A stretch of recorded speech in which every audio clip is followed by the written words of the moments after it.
name's John Cook. I'm the Group Chief Executive and I work out of the Henderson office. I've been with Emerge since January 2013. A fun fact, Theodora actually interviewed me for my job when I started at Emerge.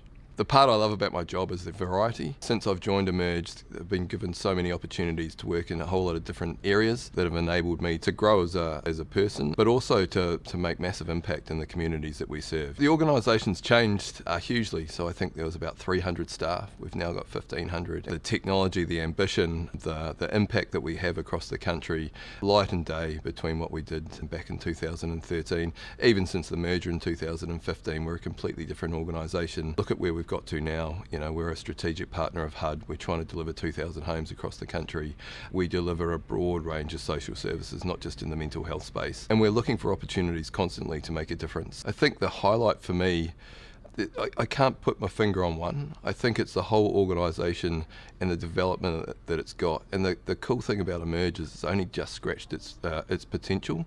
There's so many things that we can do into the future, and I think that that's the most exciting piece for me. We've got so much room to do more. We can do NGOs differently, and I think that that's the really cool piece. The work that we've done in the past has been awesome, but it's really just a precursor to what we can do in the future. A funny story about Emerge Aotearoa. We had the first opening for Emerge on a marae out of Puta. We then jumped on a plane to have a second opening down in Christchurch later that day. We were late to try and procure a tonga for the Christchurch office, and so the one we took down to Christchurch was dripping in varnish. We'd just picked it up on the way to the airport, and we had to hold it and wrap it in newspaper so we didn't all become really shiny by the time we got there. And if you look at it in the Christchurch office now, you can still see the drips of the varnish that we carried that down on the plane.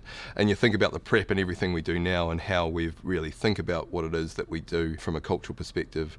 You know, the first board meeting we had in Christchurch, the chair was disgusted. There wasn't a tablecloth. We had to go out and borrow the IT manager's Romanian silk tablecloth that had been in the family for 50 years or something, because we didn't have those sorts of things in place. And when you think about what we are now, you know, we're thinking about those sorts of things. So it demonstrates the evolution, you know, from a funny story that was a bit of a shambles to where we're going now with an evolution of doing things in the right way. Some of the stories that have inspired me since I've been here, you know, relate to areas that we've had life-changing interventions with people.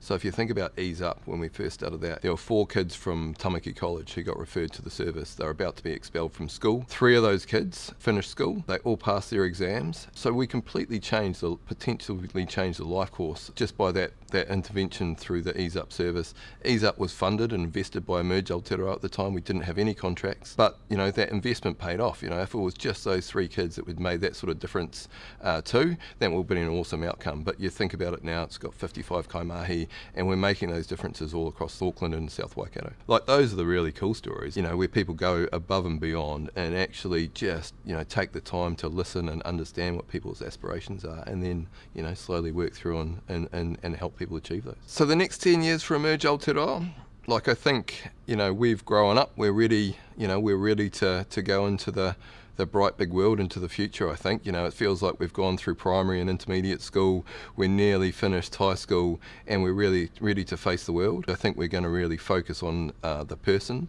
and create agency for them to reach in and get the services they want. I think that we are going to be probably braver. I think we're going to be more risk takers. I think we're going to embrace technology, but I think we're really going to focus on delivering the outcomes that people need. I suppose when I look to the future and I think about what kaimahi need to know, is that the way that we operate, the way that we deliver support, the type of services the community need is not what we did yesterday. We have to be open to the challenge of change and open to the challenge of the changing needs of people who access our services. So Emerge Aotearoa whakapapa's back to 1973. So we're built on the shoulders of a lot of people who want to make a difference in the communities. We really need to honour that legacy and work out how we can magnify the impact that we make and continue to be an organisation that's fit for Aotearoa.